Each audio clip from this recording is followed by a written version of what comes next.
Hello, traders. FX Pip Collector here. Today is Thursday, September 25th, and this is my PM recap for the Euro US dollar, and we are on the 4-hour time frame.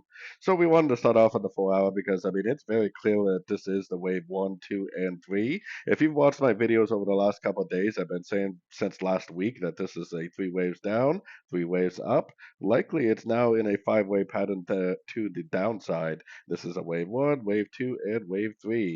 If it's a running flat, I would target the 100%, which would be a little bit of a higher low. If it's an expanding flat, then I would target the 161, 178, which is all the way down at 1.12. So as of right now, we would definitely be looking for sorts. I mean, maybe we will get some pullbacks throughout Asian session. Hopefully we do, because that could give us more opportunities to go short. We are coming up on a Fibonacci extension level right now, so that could be an area of support.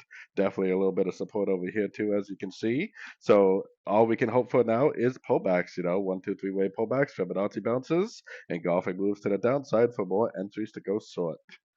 So anyways, don't forget to check out my website linked over here in the corner. And as always, thank you for watching and happy trading.